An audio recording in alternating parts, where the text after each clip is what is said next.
Laptop computer spins onto the screen, opens, and displays ATP Education Program webinar series, closes, and then spins off the screen. Hello, and welcome to our video on assistive technology supports for students who struggle with time management.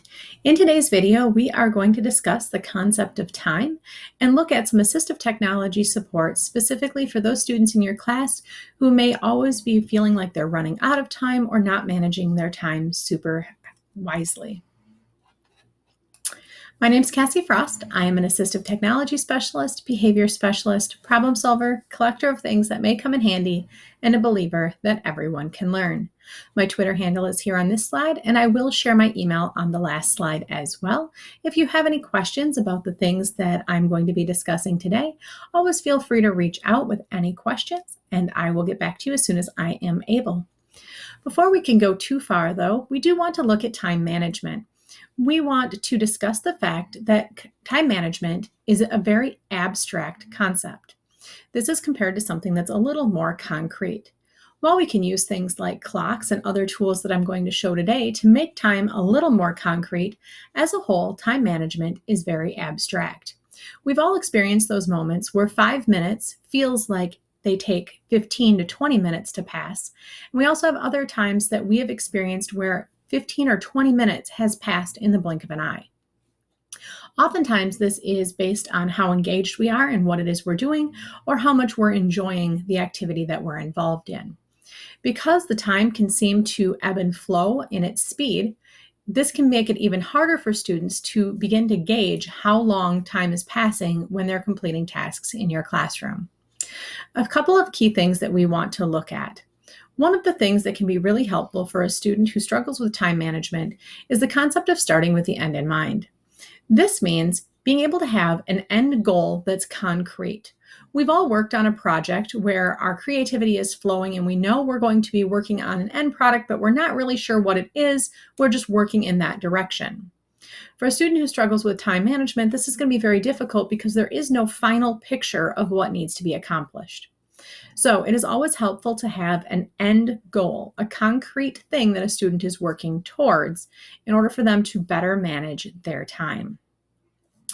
Another word you will hear sometimes around time management is the idea of time blindness.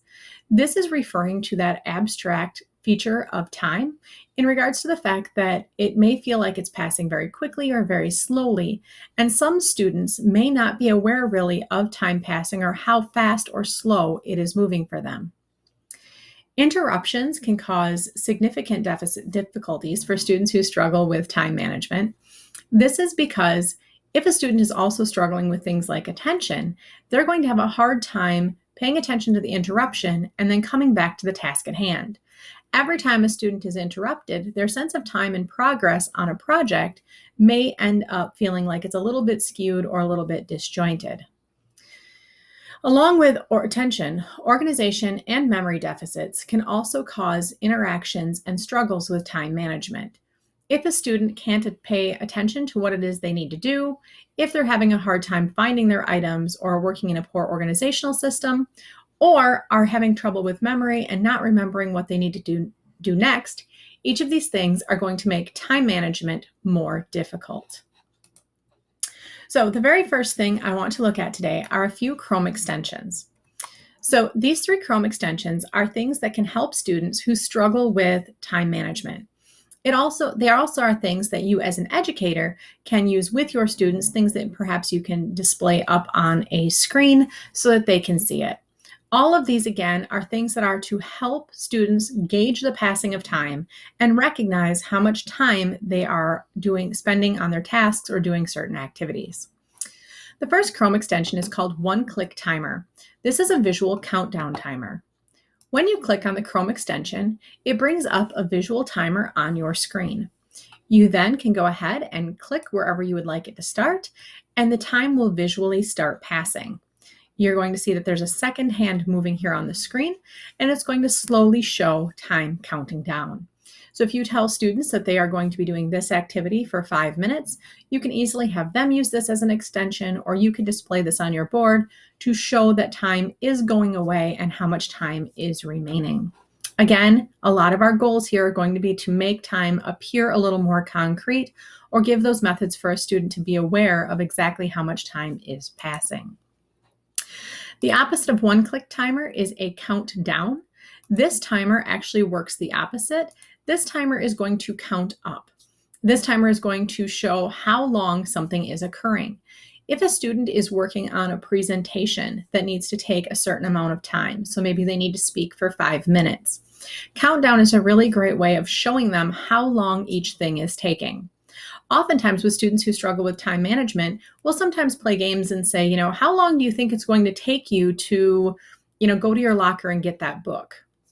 Not because I want them to rush, but putting that kind of concrete time frame into a task really helps them know in future times, do they have time to go to their locker and get a book? So maybe we'll say, how long do you think it's going to take you to go to your locker?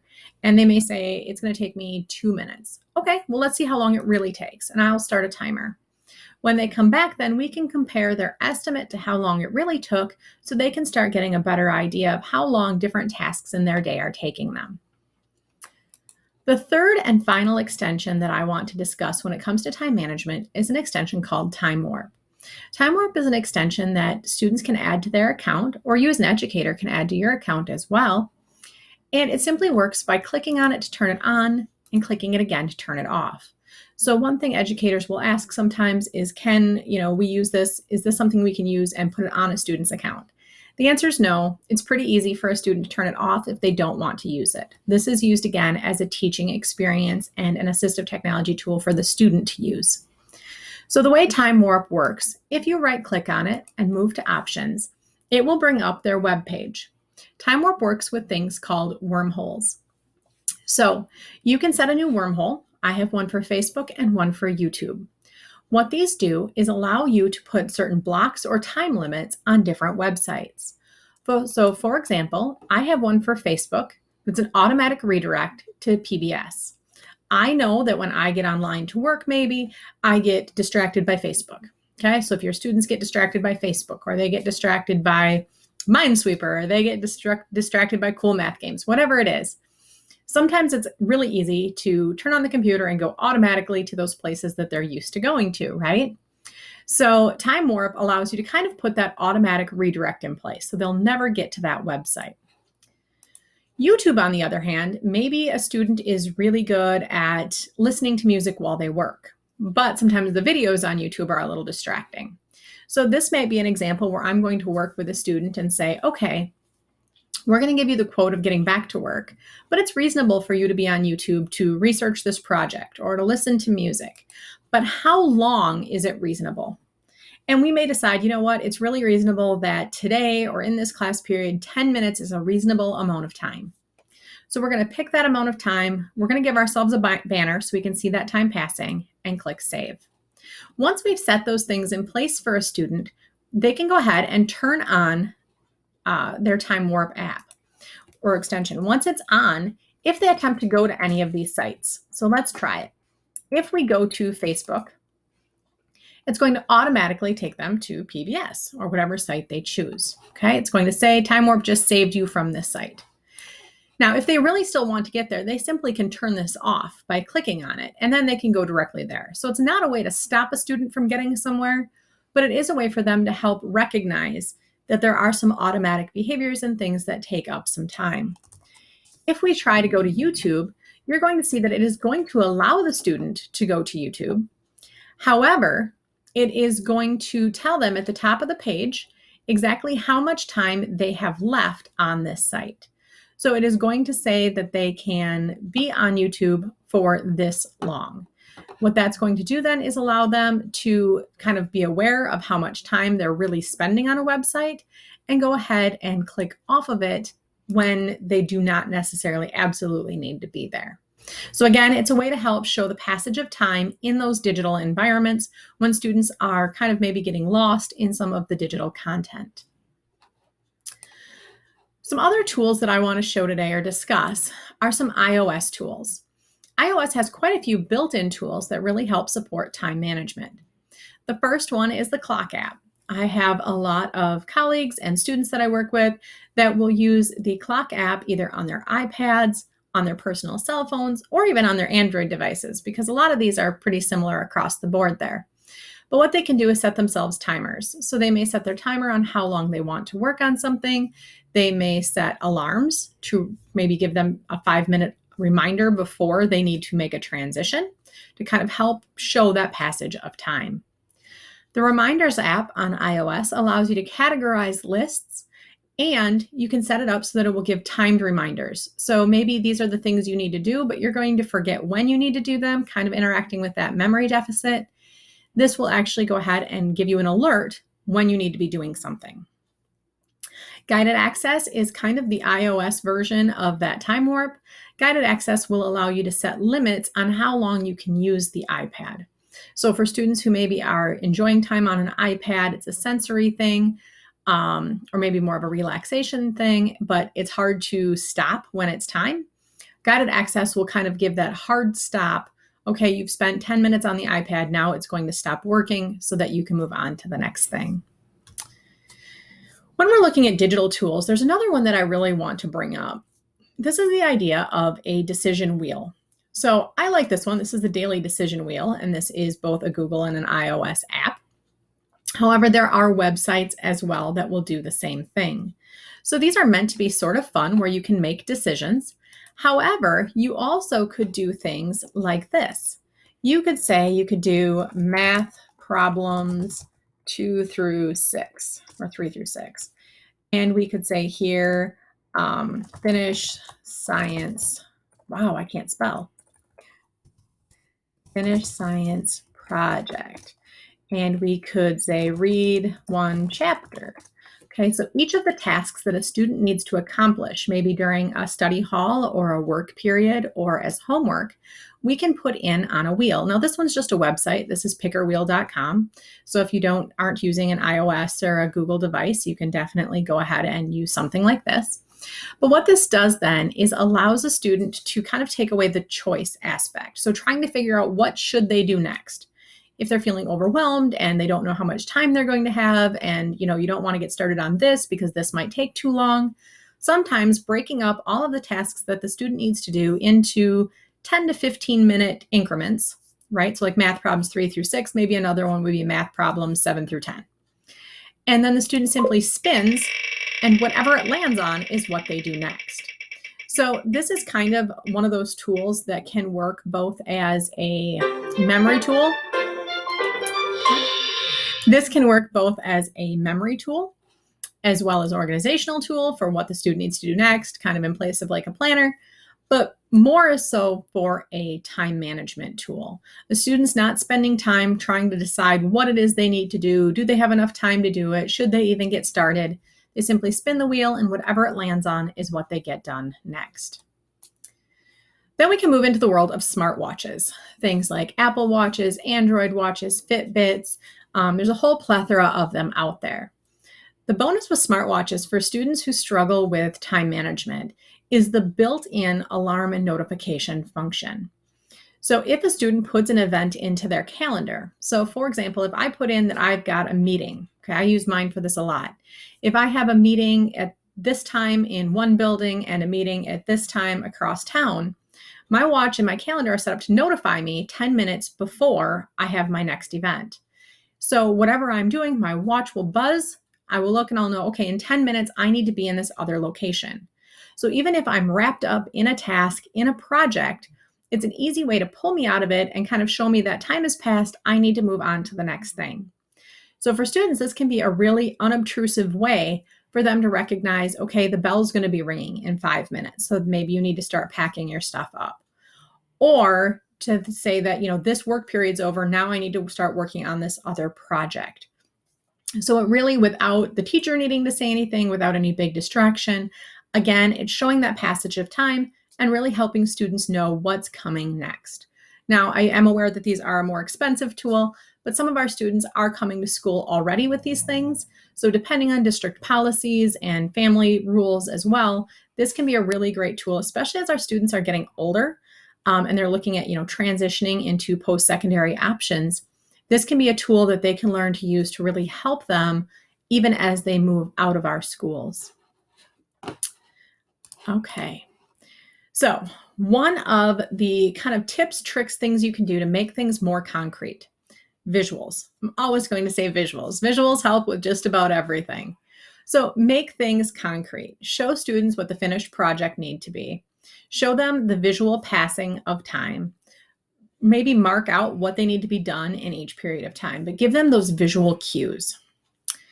Sometimes it helps to compare things to an event.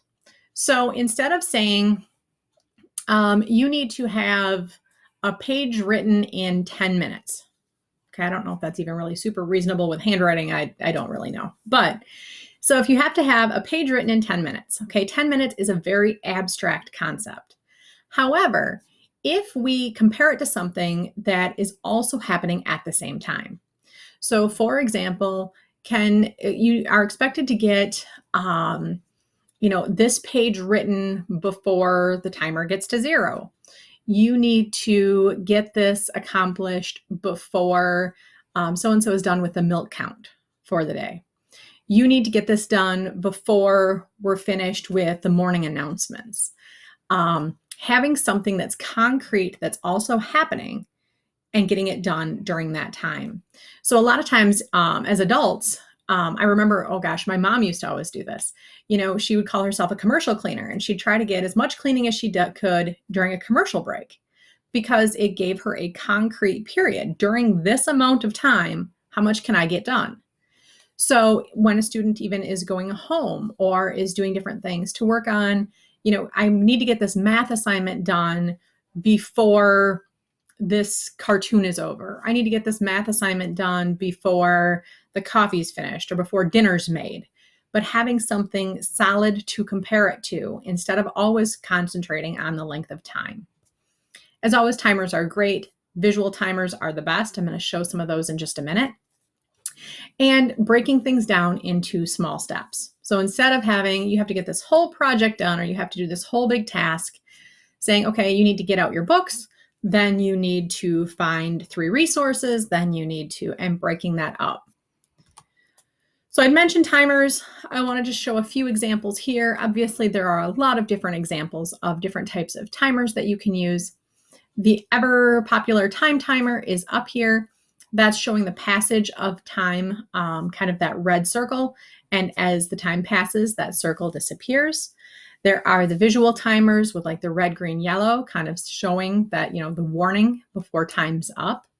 There are sand timers or bubble timers that show time kind of passing. When the bubbles are all done falling, your time's up. It kind of works with that whole, you need to get this done before, okay, right? Before the bubbles are all gone. Gives kind of that concrete, kind of in a timer fashion, but it's a really great way to do it. Some students thrive really well just on the digital timer. It's quick, it's simple, they're available. Almost everybody has one somewhere in their house, in their kitchen. And these work really well for showing the passage of time.